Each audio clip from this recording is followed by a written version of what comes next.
Pac-Man was a game that came out when I was 3 years old, and yet I can still remember playing it in an honest-to-goodness arcade. I can still remember playing it in a dark, smoky, dimly lit room full of video games at the mall. I can remember playing it in a gas station. I can remember playing it in the front of a Zare and a Wilco and stores that don't even exist anymore, but they always had video games out front. I can remember begging my parents for quarters when we were at Pizza Hut so that I could play Pac-Man. The game was a cultural phenomenon. Space Invaders was a video game phenomenon, but Pac-Man was the first to really break through to the cultural side of things. In fact, the game was such a huge thing in the history of pop culture that you can still to this day buy models of the original Japanese coin-op machine. This is in fact what the original Japanese machine looked like. That's what Pac-Man was originally supposed to have looked like. Let's take a moment to look at Pac-Man, his history, how he became so big, and the phenomenon that he became. Released in 1980 by Namco of Japan, Pac-Man is one of the most successful video game franchises of all time, and the original game may very well be the most successful video game of all time. Taking inspiration from a partially eaten pizza and from simplifying the shape for the Japanese word for mouth, Toru Iwatani wanted to create a game that would appeal to players of all ages and both genders instead of making a game full of shooting and explosions that mostly appealed to males in those days. The hope that was by making it appealing to more people, he could create a bigger hit, and the gamble paid off. Using bright colors and adapting the ghost characters from the game Cutie Q, the game consists of an on-screen maze filled with dots that the player must eat while avoiding the ghosts who try to end your turn. To even the odds, you have 4 power pellets that allow you to temporarily eat the ghosts and send them back to their starting position. You also have warp tunnels that allow you to leave one side of the screen and reappear on the other, and occasionally you'll find fruit appearing in the level that can be consumed for bonus points. Due to a bug in the coding, the game crashes at level 256, but because of the difficulty that ramps up with each succeeding level, very few get that far to see it happen. The first was gaming legend Billy Mitchell, and despite Mitchell's later problems with claiming to be the King of Kong, there's no denying that he was the original Pac-Maniac. Pac-Man About Town. Pac-Man mayonnaise. No, he's Pac the Man. All right, whatever. Released in Japan as Pac-Man, the game was originally going to be retitled as Puck-Man in the United States due to the character's similarity to the shape of a hockey puck. But due to vandalization concerns, the game was ultimately changed to Pac-Man. The game was popular enough to become the best-selling arcade game of all time, with over $2.5 billion in revenue. Pac-Man was the first video game mascot. It was the first game with power-ups. It was the first game to feature deterministic AI, where the actions of the ghosts would change depending on your actions as a player. It was the first game with cutscenes. It was the first game with an inspired song, Pac-Man Fever, to be awarded a gold record. In fact, Pac-Man has been awarded 8 Guinness World Records, including most successful coin-op game. Pac-Man had 2 cartoons, several movie appearances, a board game, cards, plushies, toys, clothes, and has even appeared in other video games. And then there are the sequels. Now, the lineage of the follow-up games gets a little hazy. In the US, Namco licensed the game to Midway to sell to arcades.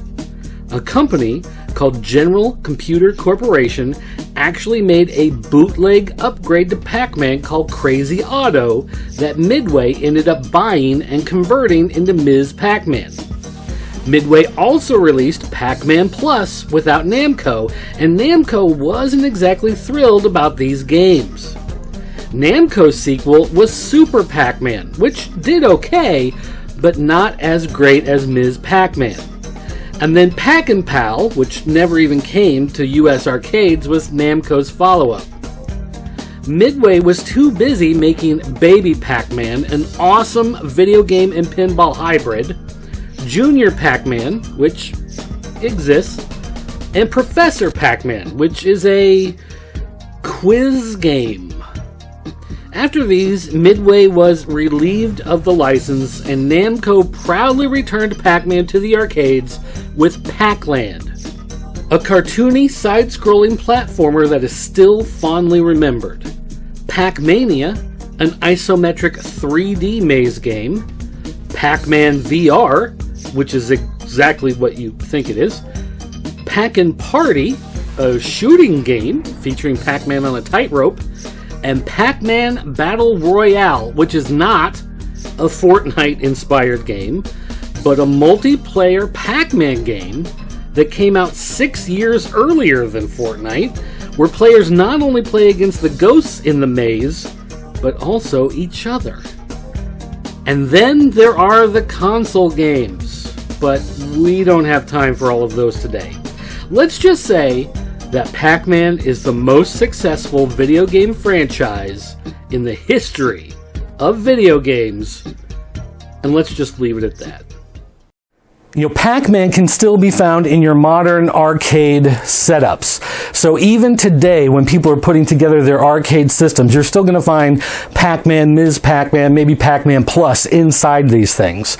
And Pac-Man is still a game, when you go to the stores and you're buying these mini arcade systems, you're still going to find Pac-Man. When you buy your micro arcade machines, you're still going to find Pac-Man. They even now have the micro tabletop versions of Pac-Man. So if you want to pretend that you're sitting at the little cocktail table enjoying Pac-Man, you can still enjoy it there. My son didn't understand what was so awesome about Pac-Man, and so I said, hey, I'll tell you what, let's sit down with the latest version of Pac-Man, the Championship Edition 2 on Xbox One. Let's have a high score derby. Let's see who can just sit down and play and get the highest score, and see if this old retro gamer can beat this modern gamer at the modern take on such a classic game. Let's take a look. Just playing this, and hopefully it makes good content. Hopefully it's a good game.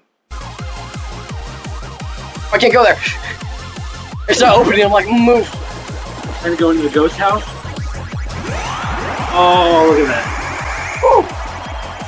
Too nifty.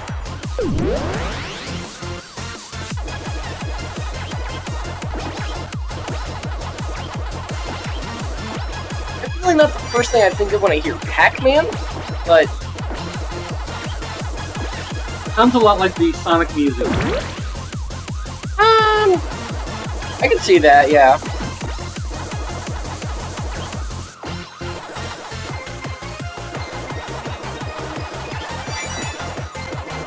Oh, like though that you can bump into the ghosts, bounce off of them. I do. It makes this game a lot easier.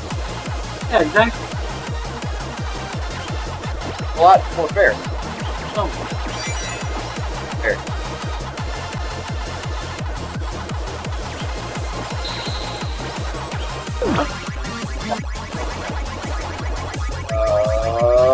Oh! Yes. There you go. Woo.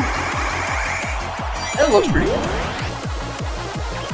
Why is there fruit and then a bell and a key? This never made sense. Fruit because you're eating all this stuff, so you need some fruit in your diet.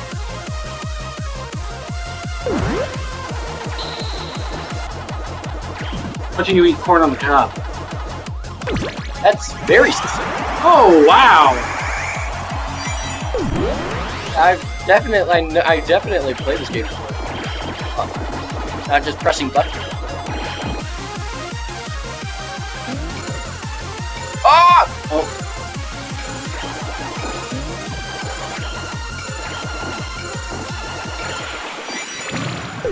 Woo! Wait, what? Oh.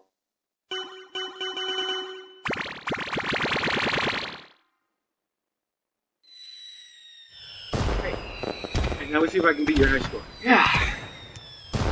Oh man, it's like all sweaty. Yeah, that's what happens when you play games.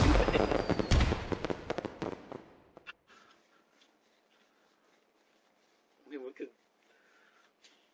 water the crops for a whole nation in Africa with the liquid that's on this controller. I would like to point out I didn't die once the entire time. If you die once, you're technically doing worse.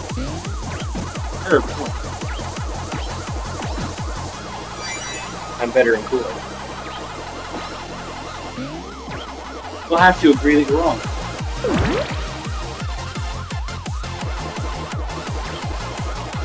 Totally gone before they went over.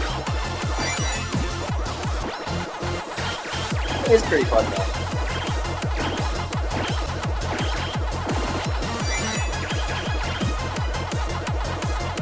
The Tron look. Oh, where are you going? Where are you going? Oh, come back! Oh! Oh! I'm on the path!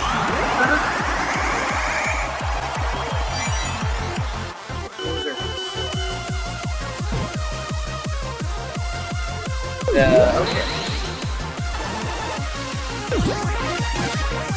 Oh! Oh! Ah! Ah!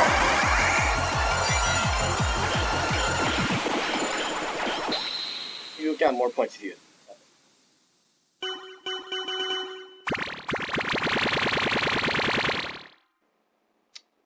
Oh no, come on. Come on. Yeah! Oh! This gets my recommendation. Thumbs down! Worst game ever! Better than Chex Quest, though. I guess I don't deserve you anymore, Tabletop Pac-Man. Like, Tabletop Pac-Man, I've enjoyed you so much. Even your terrible gameplay, your horrible music. I know you aren't... You're not a good representation of the game. People make fun of... with good reason. You sound like you're a war going off inside this thing. Not a good version of Pac-Man. And I don't deserve you because my punk kid beat me at Pac-Man on the Xbox because I'm an old man and I just don't have the skills anymore. I don't deserve to call myself a gamer. Wait a minute, no. Because some games are skill and some have an element of luck to it. And sometimes you get distracted and sometimes there's other things going on in the day. And sometimes, you know, I have a bad knee and the knee was hurting because there's rain out there from the tropical storm. And so the knee was hurting and that threw off my gaming skills a little bit. So, you know what? Maybe it was just one of those days that I was having a bad day. It was an off day. I mean, even the people who set like the big scores, the high scores on the games, they have bad days. They have times when they sit down and play the game and they don't win all the time and they don't get the super high scores all the time. So you know what? No, I'm not giving up. I'm not handing in my gamer card. I may be old, I may be a retro gamer, but I'm not giving up yet. I'm not letting some little punk kid throw me off my gamer seat just because he beat me at the modern representation of Pac-Man. I'm going to play him one of these days, not today, not right now, maybe at some point in the future, maybe some point down the road, some point that isn't today right now, but at some point down the line, I'm going to play him a regular old version of Pac-Man, the Pac-Man that I like, and I'm going to beat him at that game. I'm going to beat his score at that game. I'm going to do better at that game, and I'm going to show him how you really play one of these games, but not today, right now, because, you know, my back is sore, because, you know, I've been standing up for a long time, and I need to sit down and do stuff, because it's also getting late, and I haven't eaten since like 4 o'clock this afternoon, so my blood sugar is getting low, so, you know, I gotta go take care of that. Hey guys, before we wrap things up for this week here on the Video Game Losers Show, we do have a couple pieces of news that I wanted to pass along to you guys. First up, we got a piece of news from strictly limited games. Now, a lot of you have probably heard of limited run games here in the US. Strictly Limited Games is a UK publisher that makes physical copies of games that would otherwise normally not be released physically.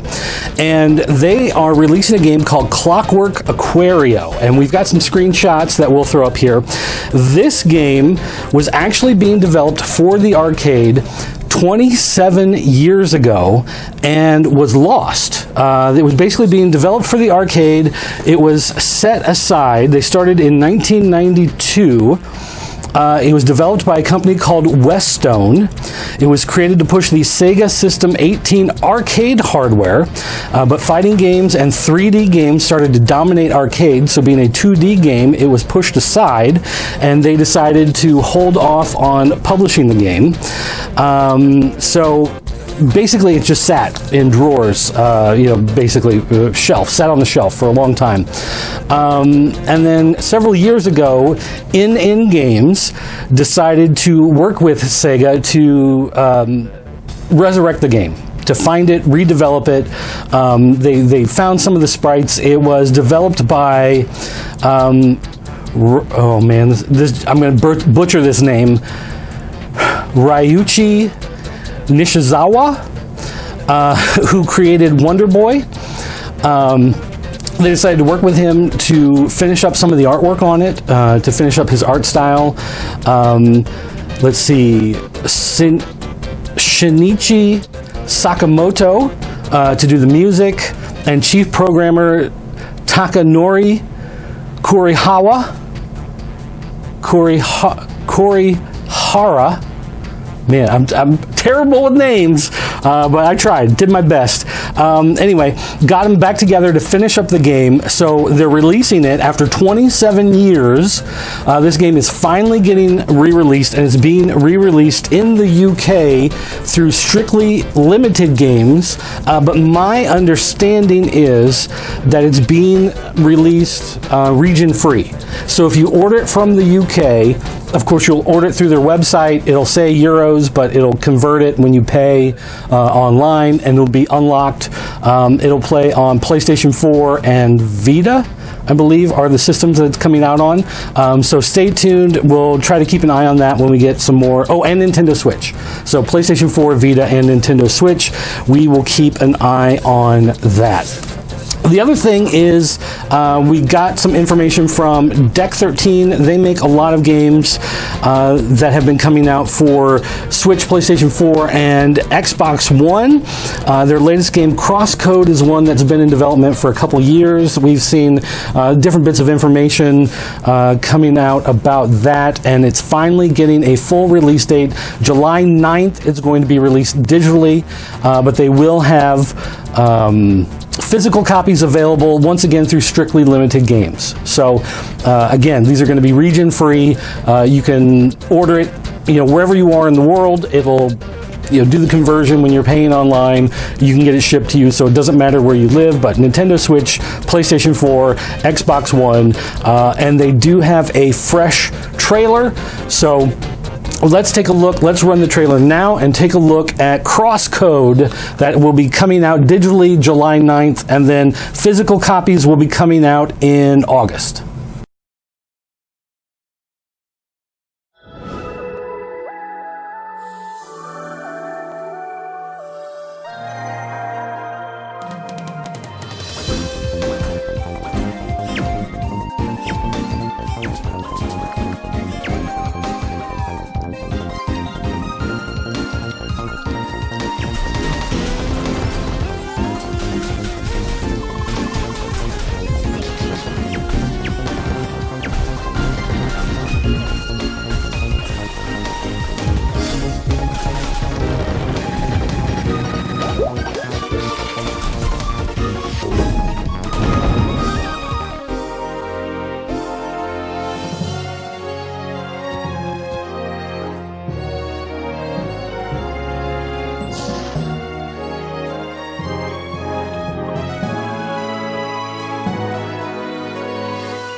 So let's see, we have pre-orders now are available through Strictly Limited Games with steelbooks and collector's editions, but the game itself is Zelda-esque dungeons, equipment from RPG-style games. You seek the tools you will find on your journey to reveal and exploit enemies' weaknesses, at the same time be able to choose your equipment and skills for a more in-depth approach to fighting your enemies. It'll take you anywhere between 40 and 80 hours to play. It's a large world with 7 unique areas and hidden secrets, 120 enemy types, including 30 plus boss fights, 8 expansive dungeons, each with unique themes and puzzle mechanics, 100 combat arts and passive skills, 100 quests with a great variety of tasks and unique challenges, and 60 plus music tracks. So there you go. So it looks like if you pretty much play the story straight through, take you about 40 hours, you do a lot of the side quests and a lot of the extra exploration in the dungeons, take you up to 80 hours. And of course, because of the exploration nature of it, because of the RPG-like nature of it, you can play through several different times. So you can, once again, you can go to Strictly Limited Games, take a look at that. Keep an eye out for crosscode. So that's going to do it for me today. Don't forget, you can send me an email, dirt@popculturenetwork.com or dirt@thepopseat.net. You can also follow Gamer on Twitter @forthegamers. You can find us on Facebook at the official Pop Culture Network group on the link that you see down below. You can call our 24-hour voicemail line. It's area code 217-953-4025. And yeah, I guess that's going to do it. So thanks for watching, guys. I'll see you next time.